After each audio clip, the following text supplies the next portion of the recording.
1 Samuel chapter 20. Jonathan warns David. Then David fled from Naioth in Ramah and came and sat before Jonathan. What have I done? What is my guilt? And what is my sin before your father, that he seeks my life? And he said to him, Far from it, you shall not die. Behold, my father does nothing, either great or small, without disclosing it to me. And why should my father hide this from me? It is not so. But David vowed again, saying, Your father knows well that I have found favor in your eyes. And he thinks, Do not let Jonathan know this, lest he be grieved. But truly, as the Lord lives and as your soul lives, there is but a step between me and death. Then Jonathan said to David, Whatever you say, I will do for you. David said to Jonathan, Behold, tomorrow is the new moon, and I shall not fail to sit at table with the king. But let me go, that I may hide myself in the field till the third day at evening. If your father misses me at all, then say, David earnestly asked leave of me to run Bethlehem, his city, for there is a yearly sacrifice there for all the clan. If he says, Good, it will be well with your servant. But if he is angry, then know that harm is determined by him. Therefore I deal kindly with your servant, for you have brought your servant into a covenant of the Lord with you. But if there is guilt in me, kill me yourself, for why should you bring me to your father? And Jonathan said, Far be it from you. If I knew that it was determined by my father that harm should come to you, why would I not tell you? Then David said to Jonathan, Who will tell me if your father answers you roughly? And Jonathan said to David, Come, let us go out into the field. So they both went out into the field. And Jonathan said to David, The Lord God of Israel be witness, when I have sounded out my father about this time tomorrow, or the third day, behold, if he is well disposed toward David, shall I not then send and disclose it to you? But should it please my father to do you harm, the Lord do so to Jonathan, and more also if I do not disclose it to you and send you away, that you may go in safety. May the Lord be with you as he has been with my father.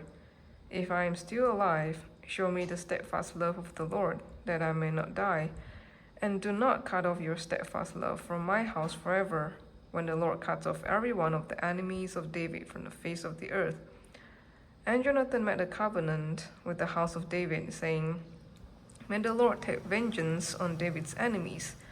And Jonathan made David swear again by his love for him, for he loved him as he loved his own soul. Then Jonathan said to him, Tomorrow is the new moon, and you will be missed, because your seat will be empty. On the third day, go down quickly to the place where you hid yourself when the matter was in hand, and remain beside the stone heap. If I will shoot 3 arrows to the side of it, as though I shot at a mark. And behold, I will send the boy, saying, Go, find the arrows. If I say to the boy, Look, the arrows are on this side of you, take them, then you are to come. For as the Lord lives, it is safe for you, and there is no danger. But if I say to the youth, Look, the arrows are beyond you, then go, for the Lord has sent you away. And as for the matter for which you and I have spoken, behold, the Lord is between you and me forever. So David hid himself in the field. And when the new moon came, the king sat down to eat food.